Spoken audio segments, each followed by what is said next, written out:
Haya ndiyo makosa ambayo tunayafanya ya kunywa maji. Yaani maji yana kanuni yake ya kunywa, lakini mara nyingi tunakosea kwa sababu tunakuwa hatuna uelewa mkubwa. Sasa leo nitakutajia makosa manne ambayo watu wengi tunayafanya. Kosa la kwanza ni kunywa maji ya baridi. Kunywa maji ya baridi inaenda kusababisha mwili unakuwa unaupoza mwili kwa haraka na kusababisha sasa mwili utumie nguvu nyingi sana kwa ajili ya kuchemsha, yani kuweka ile body temperature irudi kwenye hali yake ya kawaida. Kwa hiyo hilo ni kosa kubwa sana, kwa sababu unafanyisha mwili ufanye kazi ya ziada, na hiyo kuipelekea mwili sasa kushindwa kufanya kazi vizuri. So maji ya baridi ni adui yako wewe. Unatakiwa unywe maji ya kawaida au maji ya uvuguvugu. Kosa la pili ambalo watu wengi tunalifanya ni kunywa maji haraka haraka. Yaani mtu anakunywa maji yani haraka haraka. Ile ni kosa kubwa, kwa sababu inapelekea mwili unashindwa kufyonza hayo maji ipasavyo. Kwa hiyo unakuta kwamba maji yanashindwa kutumika kama ilivyotakiwa kwa sababu umekunywa haraka haraka, yameshindwa kufyonzwa vizuri. Kosa la tatu ambalo watu wanalifanya katika unywaji wa maji ni kwamba watu wana mchezo, anakula anakunywa maji, anakula anakunywa maji. Sasa kwa kufanya hivyo ni kwamba, kumbuka unapokula kuna juice ambayo inatengenezwa kutoka kwenye nyongo kwa ajili ya kuyeyusha kile chakula na kukiponda ponda. So kitendo cha wewe kunywa maji wakati unakula, unaenda kuyeyusha ile juice, inashindwa sasa, ile juice inakuwa ukali wake umepungua.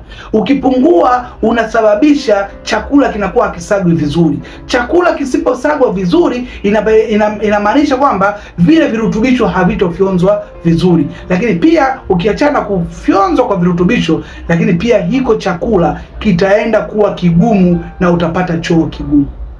Unaelewa? Lakini kosa la nne ambalo watu tunalifanya kwenye unywaji wa maji ni kwamba unakunywa maji mengi kupitiliza au unakunywa maji machache kupitiliza. Hivyo vyote ukivifanya vinaenda kusababisha kuipa figo kazi. Kama utakunywa maji machache, ina maana utasababisha sumu nyingi zibaki ndani ya mwili wako.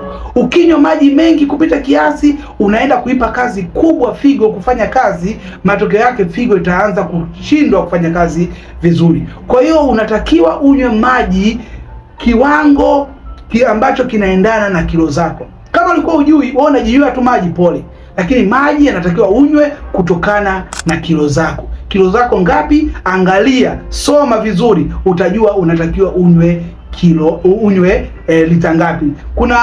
Kuna baadhi ya maji ambayo yameandikwa kabisa kilo hizi mpaka hizi kunywa lita 2, hii mpaka hii kunywa lita 3. Kwa hiyo usifikiri Juma anapokunywa lita 3 na wewe unywe lita 3. No, unaweza kwamba wewe unaichosha figo lako, au unaweza kuiumiza figo lako kwa sababu unakunywa maji mengi sana, au unaipa maji machache sana kwa unabakiza sumu nyingi mwilini. Lakini kitu kingine ambacho ni muhimu sana, kabla hujaenda kulala, lisali moja kabla, hakikisha unakunywa maji glasi 1 au glasi 2. Na pale unapoamka tu, kabla hujafanya chochote, kunywa glasi 1 au glasi 2 za maji ya uvuguvugu.